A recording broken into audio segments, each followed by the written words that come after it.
లాల్ బహదూర్ శాస్త్రి గారి గురించి, ఆయన నిజాయితీ గురించి, సేవ నాయకత్వం గురించి చాలా మందికి తెలిసే ఉంటుంది. కానీ శాస్త్రి గారి సతీమణి గురించి మాత్రం తెలియకపోవచ్చు. సొంత ఇల్లు అనేది ప్రతి ఒక్కరి జీవిత కళ. కానీ తన జీవితం అంతా నిజాయితీగా బ్రతికిన శాస్త్రి గారు చనిపోయే వరకు కనీసం సింగిల్ బెడ్రూమ్ ఇంటిని కూడా నిర్మించుకోలేకపోయారు. దేశ ప్రధాని కాకముందు అలహాబాద్ మున్సిపల్ ఎన్నికల్లో గెలిచిన సమయంలో ట్రస్ట్ ద్వారా వచ్చిన ఇంటి స్థలాన్ని మళ్లీ తిరిగి ట్రస్ట్ కి అప్పజెప్పి మరణించే వరకు సొంత ఇల్లు లేకుండా జీవించిన సింపుల్ పీఎం లాల్ బహదూర్ శాస్త్రి గారు. ఆయన దేశ ప్రధానమంత్రి అయిన తర్వాత కూడా ఆయన కొడుకులు సిటీ బస్సులోనే ప్రయాణించేవారు. అయితే కొడుకుల కోరిక మేరకు బ్యాంకుల్లో అప్పు చేసి ఒక కారు కొన్నారు శాస్త్రి గారు. చివరికి అప్పు ఇంకా 4600 రూపాయలుండగానే శాస్త్రి గారు మరణించారు. ఈ సంగతి తెలిసి దేశవ్యాప్తంగా శాస్త్రి అభిమానులు ఆయన భార్య లలితా శాస్త్రి గారికి మనీ ఆర్డర్ చేశారట.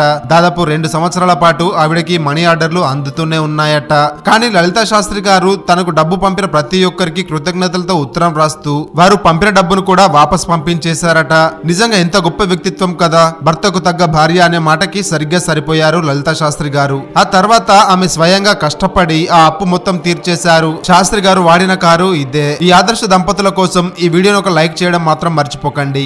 ప్రేమ, పెళ్లి, ఉద్యోగం, ఆరోగ్యం ఏ సమస్యలైనా కేవలం మీ ఫోటో మరియు చేయి చూసి ఉచితంగా జ్యోతిష్యం చెప్పబడును. ఈ కింది నంబర్ను సంప్రదించండి.